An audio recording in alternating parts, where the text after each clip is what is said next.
This is episode 1152. But the first time I really got involved in more enterprise-wide thinking was when I was at the McGraw Hill companies. We had a CFO there that was really progressive and very focused on driving shareholder value and got me extremely involved in a number of key initiatives. McGraw Hill was a bit of a conglomerate, which owned McGraw Hill Education, Standard & Poor's, and a number of other assets. So we got involved in looking at which assets had value, which ones were a little bit outside of our core and distracting to us. It drove some M&A. It drove a separation of McGraw Hill Education from the rest of McGraw Hill, a rebranding to S&P Global. But importantly, all those activities drove a focus on what's important to the shareholders, what's important to our customers, what's important to the employees, which forced me to think outside of the traditional accounting box.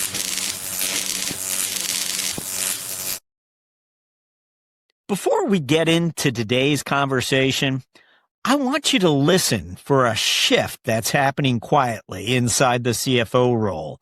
Not a title change, not a new system, but a change in how finance leaders see their responsibility.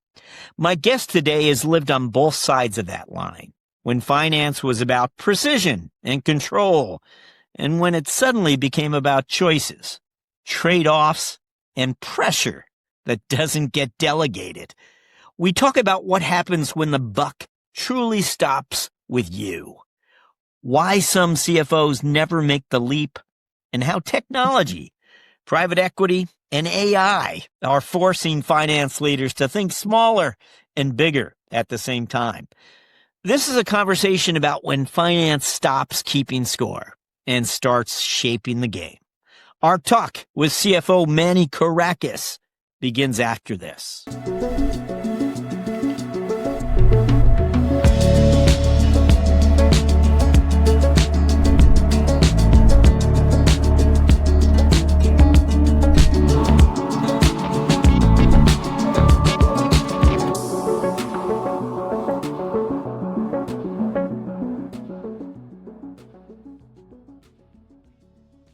And hello, CFO.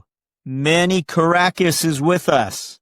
Manny's early career spans audit and controllership roles.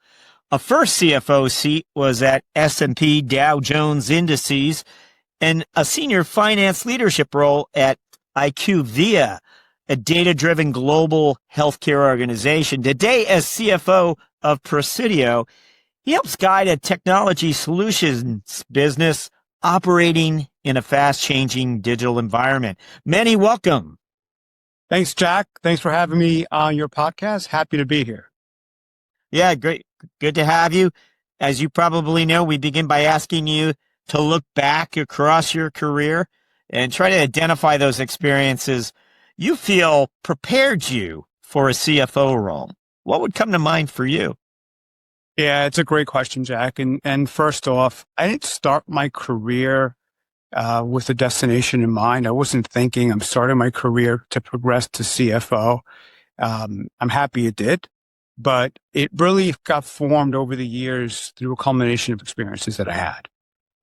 Early on in my career, again, not only did I not have that as a destination, I really didn't understand the path to getting to a real finance leadership role. I was fortunate that I had a couple of really good mentors around me and good leadership around me that helped focus me on some of the things that are really important to be successful in finance. They also importantly got me involved in a lot of key initiatives, things like systems transformation, centralization of activities, M&A activities, and just generally other value creation activities. And I'll have a little bit more to say about some of those specifically later on. But to get me included in those activities and to focus me on the importance of being broader than just my core responsibilities. And as you said, I started in accounting and I worked my way through a controllership role.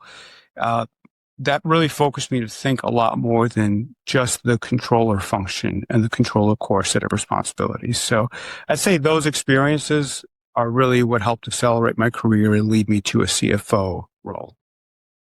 Would love to know when that, and again, it happened in a lot of different experiences or places, but when did your role shift from sort of that technical finance controllership to that enterprise level decision maker? And there was a responsibility that or was put on your shoulders, and it finally made the shift unavoidable. You had to play this broader role, and it was the best medicine for you, perhaps. I don't know. How would you characterize it? Jack, you're absolutely right. Early in my career, it was, as you described, very technical, I don't want to say singularly focused, but pretty close to that, where I was a controller. Accounting was my core responsibility. I did it really well. I formed a team around me that did it really well, but that's what we focused on. We stayed in that lane. I think the first time, and this is the story I'll share with you later, but the first time I really got involved in more enterprise-wide thinking was when I was at the McGraw Hill companies. We had a CFO there that was really progressive and very focused on driving shareholder value and got me extremely involved in a number of key initiatives. We called it the Growth and Value Plan at the time. Those initiatives included things like looking at our system landscape across the company, looking at data flow across the company, revisiting the portfolio of the organization. McGraw Hill was a bit of a conglomerate, which owned McGraw Hill Education, Standard & Poor's, and a number of other assets. So we got involved in looking at which assets had value, which ones were a little bit outside of our core and distracting to us. It drove some M&A. It drove a separation of McGraw Hill Education from the rest of McGraw Hill, a rebranding to S&P Global. But importantly, all those activities drove a focus on what's important to the shareholders, what's important to our customers, what's important to the employees, which forced me to think outside of the traditional accounting box. This is an interesting transformation in a number of ways too, because, okay, the other thing I want to understand, you mentioned how as a controller, you built your team and you had that team who wanted to achieve excellence in accounting. And then you move into, again, the senior finance roles, the CFO role, and you have to lead people a little differently. Have you ever stopped to reflect on that? How maybe in the controllership role, it was really accounting excellence or whatever it might be. That was everyone could get very focused on that. And there were rules to dictate how we do things. Whereas as a CFO, you're leading people in a much broader sense, people who, don't have necessarily an accounting discipline or a, finance discipline either. Yeah, absolutely. And you're absolutely right that early on in the accounting roles, the accounting focus roles, my recruiting style was very different. Now, I've been fortunate, I have to say, and part of it was luck, where some of the people that I've hired thought much more broader than just accounting, or had the capacity to think broader. And that helped me grow. And I quickly learned that if I hire somebody that's not just focused on the accounting and staying in that lane, they can expand. I can give them growth opportunities, which opens up growth opportunities for me. In fact, some of the transformation I talked about earlier at the McGraw Hill companies, if I didn't hire the people that I hired, I would not have had the time to have that opportunity to get involved in those transformation initiatives. Wow. So, I also wanted to ask you, what did serving as somewhere along the line, the joint venture structure, and maybe it was at S&P, or you can maybe give us a little of the backstory, serving as a CFO inside a joint venture structure. Can you, what did it teach you about sort of that alignment and where the priorities might have diverged in certain areas? That's another great question. It was at S&P. S&P, when I talked earlier about this portfolio review that we did at the McGraw Hill companies, S&P was one of their assets. They owned the S&P 500 family of indices, formed a joint venture with CME Group that owned the Dow Jones Industrial Average family of indices and created what's now known as S&P Dow Jones Indices. I served as their CFO for a couple of years.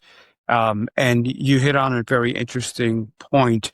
There aren't always fully aligned goals of the joint venture partners. So what it taught me was how to balance the different needs and expectations and objectives of varying investors.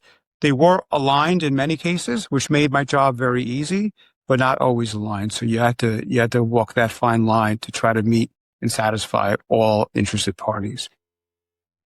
Was I would assume you raised your hand for this. This obviously was a great opportunity. It was going to allow you to step beyond, this technical accounting once and for all. You'd be a CFO overseeing things. Is that the way you looked at it, or how was it? Sort of. So the same CFO I mentioned earlier that got me involved in the growth and value plan, who has served as one of my mentors throughout my career and has been a fantastic mentor. He and I have been talking about my runway and where I can start to expand into and how do I grow my professional development in my career. And this opportunity came up, and he and I had a conversation about it, and I thought it was a good fit for my next step. He thought it was a good fit for my next step as well. So he really helped push me in that direction. And that's how I ended up finding myself in that seat. That's a great, and was it, you were there more than 10 years in the S&P world, or? That's right. All in from McGraw Hill companies through the transition to S&P into the S&P Dow Jones Indices role. Yeah, it's just over a decade. And then just to give a kudos to that type of leadership, that mentor you've mentioned more than once now, chances are there might have been opportunities you could have moved on from S&P, but here you had that mentor who was looking out for you in certain ways or trying to have you see the world a little differently to find the next opportunity. So why leave? I think sometimes we forget how important these people are to companies that know how to develop their people. Certainly gave you an example as well, I suppose. Yeah, absolutely. And I spent, what was it? 4 years working underneath him. Been great couple of years, great experience. He ended up leaving S&P. That's not why I left S&P, but he ended up leaving, and then I had this other opportunity to join my next organization. So I parted ways. It was not the reason, but it certainly was a factor that I thought about. Okay. Well, we'll probably have a few more career-related questions for you, Manny, a little later. But right now, let's find out about this company, Presidio. What would you tell us? Tell us about this company. What's it about? What was the opportunity that you locked into here? Yeah, it's another good question. So first off, a little bit about Presidio. Presidio is a leading global technology services and solutions provider. What I liked about the opportunity was the markets that we participate in. You look at the IT landscape and you look at some of the pockets within IT, for particularly things like cloud computing, things like cybersecurity, some of the value-add services that Presidio provides. All those are pretty healthy, growing pockets of the industry. I saw a lot of value that we can add to our customer base, which we are adding, and that was very enticing to me. So all in all, it seemed like a great opportunity to join a very well-respected business in a high-growth industry. And can you share something of its capital structure and abbreviated history, maybe? Yeah, absolutely. Presidio's, so if you go way back, Presidio's been a private equity owned organization for quite some time now. We've gone through a couple of different private equity sponsors. It started off as a bit of a roll-up of Cisco VARs, and throughout the course of our evolution, started expanding well beyond that into things like hyperscalers, into software sales, and more value-add services, as well as diversifying our OEM mix. We continue to be private equity sponsored. We did have a short blip as a public company, and then went back to being a private company. All that happened before my tenure here. We continue to be private equity sponsored right now, and continue to grow and be pleased with the pace of growth. And some of the expansion opportunities we have. And is the growth largely through M&A, or is it organic? There's both, which is what's exciting about Presidio. So we're pretty active in the M&A space. We're always looking at acquisition targets. We've closed a few of them. We've announced has been 5 and a 6 on its way that we've announced but haven't closed on yet in the last roughly 18 months. So we've been very active recently, but we're also growing very nicely organically. So you get a good mix of both of them. Now, just curious as to if we were to ask you about financial metrics, first, let's begin with what does financial performance look like when this business is truly healthy? What does it look like? Yeah. Well, when this business is healthy, and it's been healthy, which is very fortunate for us, good performance should mean healthy gross margins. And by healthy gross margins, we're looking at something in the ballpark of about, I'd say 25, somewhere plus or minus %, with good operating leverage flowing down to EBITDA. But some of the more important metrics that I look at, or I shouldn't say more important, they're all important.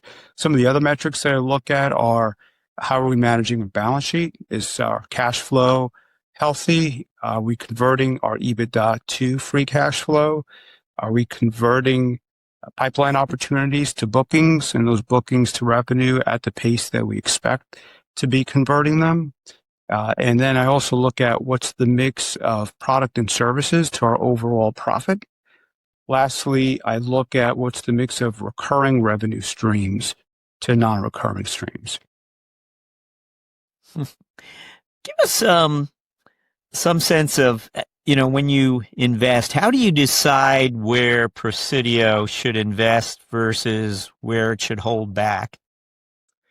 Yeah, so our investments tend to be, well, if you look organically, there's got to be a business case to support it, and we have to have conviction that there's real opportunity for where we want to invest. It's no different than any other investment model for organic investments that other companies would do. When we look inorganically, we look at white space, we look at footprint expansion, and we look at service capabilities. Again, there we'll have to have conviction on the opportunity ahead of us. Is there growth potential either in that market or with that service capability? And the obvious thing that comes up with inorganic investments is it at the right price? There's always a spread between the bid and ask that we have to be mindful of. What role does finance play in shaping Presidio's long-term strategy today? Finance is heavily involved in the build out of the model of where we want to get to in the future. In fact, we own the model of where we want to get to in the future. That model is informed by what the business sees and what the business expects to happen. So we'll come in with a view of ultimately, where do we want to get to? How much recurring revenue do we want to have? How much services mix do we want to have? And what level of profitability do we want to target? Then building out the components for how do we get from where we are today based on what we're hearing from the business to where we want to be tomorrow. Can you tell us about the finance organization, and have you staffed it a little differently? Have you built it out a little differently? Yeah, I'll tell you a little bit about that. So I joined Presidio about a little less than 3.5 years ago and inherited a structure. Everybody's got a different view on what the structure ought to be. The structure in and of itself was pretty good. I've changed some people. We've had a little bit of turnover, some voluntary, some involuntary, brought in some new skills and capabilities. So I wouldn't say that I changed the basic structure, but what I have changed are the responsibilities of the structure. And what I mean by that is getting out of being almost exclusively compliance and reporting and thinking bigger, thinking more analytically to try to drive or help drive business decisions coming out of the organization. I want to just quickly ask you about customers and many finance organizations, we refer to it as becoming more customer-centric. And how do customers' needs directly shape financial priorities at Presidio? It's a great question. One of the targets that I throw out to my organization, and we talk about it throughout the business more broadly than just finances, how do we become and ensure we stay an easy company to do business with?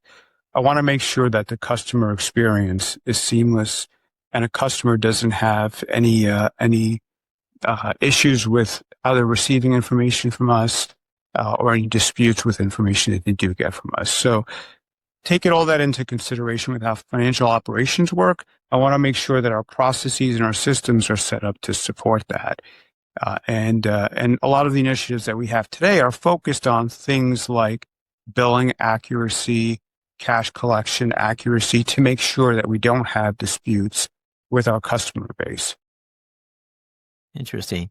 So what customer-driven, let's say, customer-driven signal most often changes your plans or can quickly change your plans, We really look at disputes to make sure that if we have a trend that we identify, that we're course correcting so that those disputes go away pretty quickly and get eliminated. The goal is to have no disputes. We're not at the goal. I don't think any company is at that target, but we certainly want to minimize them and eliminate where possible. We want to quickly touch on AI with you. Mm-hmm. We're wondering, to begin with, how do you evaluate whether an AI initiative is worth funding? That's a great question. It's a tough one to answer. A lot of times people come, particularly in the back office, people have come to me with really big ideas, and those ideas could be very impactful, and I love hearing them. What I encourage people to do is start with bite-sized pieces, so we don't have to fund something end to end. We can break it up into phases, prove out the case early on, and then decide if we want to keep moving along.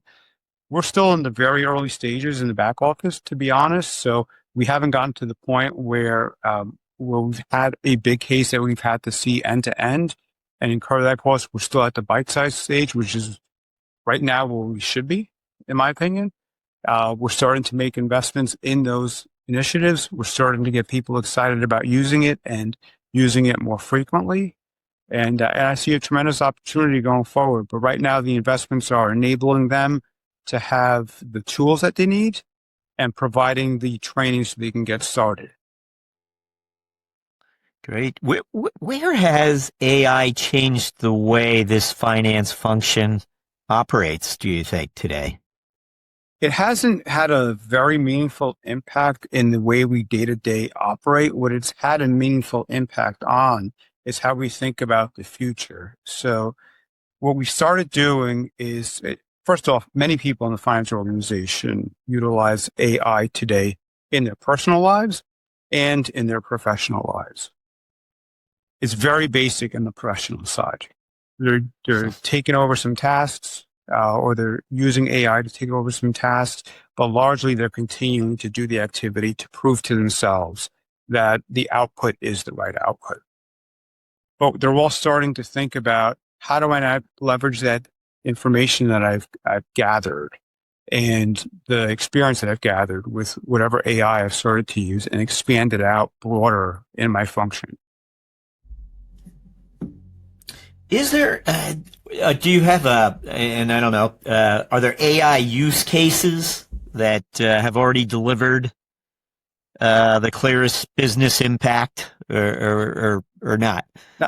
In finance, not yet. We have use cases and we're driving towards completing some of those AI initiatives. Again, since we're doing the bite-sized pieces, I don't know that we're far enough along to say that we've proven the cost benefit of those initiatives.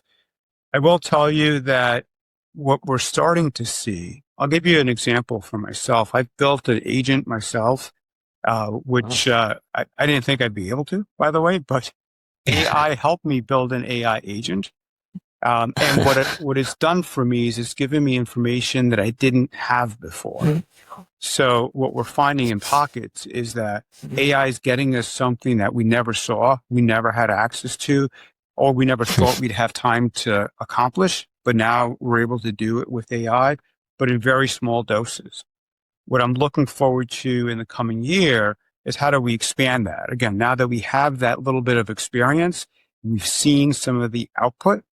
How do we take that and start to scale it up and get more output out of it? Great insight for us. Thank you. We are up to what we like to refer to as our finance strategic moment question. This is a story or an anecdote or some insight you've experienced along the way because you're a finance person and you had lines of sight into the organization. What comes to mind when we ask for a finance strategic moment? Great question. And I gave a little bit of insight into the story I'll share earlier. Whenever I think about an aha moment that I've had, something that's really opened my eyes to where finance can help and how to look at the overall business, not just through the lane of accounting or finance, but overall enterprise value and growth. It always comes back to the growth and value plan at the McGraw Hill companies. Not that that's been the only initiative or value creation initiative I've worked on, but that was the first one that I was really heavily focused in. And that was really the first time that I got to see the impact of some of the changes that we were making. It went from theoretical to actually seeing it in real life. And the portfolio management was probably the biggest moment at the McGraw Hill when we started looking at what types of assets do we want to acquire? What assets do we want to divest because they're not core to the business? And how do we separate McGraw Hill Education from the rest of McGraw Hill, leaving behind what's now known as S&P Global? Part of that analysis was also looking at, are there any hidden gems of value within the organization that because of the structure that we had weren't highlighted enough? And we started to identify those and highlight them more externally, which really drove some significant shareholder value. And that to me was my aha moment of what's finance really after. It's not just record keeping. It's not just counting the beans, but it's really focused on measuring how the business is doing, highlighting the key things and helping people make better decisions, whether it's the business or investors. We are going to move to what we like to refer to as the mentoring round. And this is where we always kick off and we want to know about your first 60 days in the role. If you think back again, Manny, I think it's almost 4 years or 3.5 years now that you've been at Presidio as CFO in that role. Tell us, think back to your first 60, 90 days. There must have been something you were surprised about that if you could go back in time and give yourself this piece of advice, here's what it would be. That is a great question. And you're right that I had observed CFOs. I was very fortunate that I've had great CFOs that I got to work with. And many of them have become mentors of mine. So they all gave me advice. And I think they actually gave me the right advice. I'm sure they did, in fact. So I had all the right knowledge. What I hadn't appreciated, and it took that first 60 to 90 days to get a better appreciation for it, is the pressure that's associated with that. So I knew what needed to get done. I just didn't really appreciate the pace that I had to work at to get it done, how much of it ended up on me rather than a broader team. I didn't really appreciate the pressure of being the top person in finance. Historically, I had somebody else that I could turn to. Now the buck stops here. And that's a very different dynamic than what I had been used to. So when I think back to my early days as CFO, I think I had access to the information. I just didn't have the perspective to appreciate what that meant. Excellent. Great insight. Thank you, Manny. We always like to ask our guests to reflect a little on the personal side of things. We're wondering if there's something most people don't know about you. Your colleagues, you've been there, they might know a lot, but not this. Is it an interest? It could be some chapter from college, who knows, but an interest you once pursued, just some part of your life people don't generally know about. I tend to be an open textbook, so I tell people a lot. So I may have told people this, but I'm not 100% sure. Now, bear in mind that I grew up an accountant, and accountants are not really known for their creativity. But years ago, I decided I wanted to teach myself how to play the piano. And my story goes way beyond that. I successfully taught myself how to play the piano. I'm a bit of a hack, but I can play it. I really enjoy playing it. Then I thought, hey, why don't I take it a step further and try writing some music? That's the bit I don't think many people know about me. Yeah. So I actually wrote about, I don't know, I'd say a dozen songs, none of which are good, but going through the process. You're being way too... But the process itself was very enlightening of how to actually create a song and think about the different components of it. So there were some very positive experiences that came out of that. It taught me how to think differently. But and certainly I wouldn't call myself a rock star. I'm nowhere near that caliber, but it was a fun time. What? And again, you'll play for pleasure today, or you have similar ambitions to keep moving with it? No ambitions. I'm nowhere near that good. I will play today. I have a piano at home and I'll play for pleasure. But no ambitions to write music and perform music or sell music or anything like that.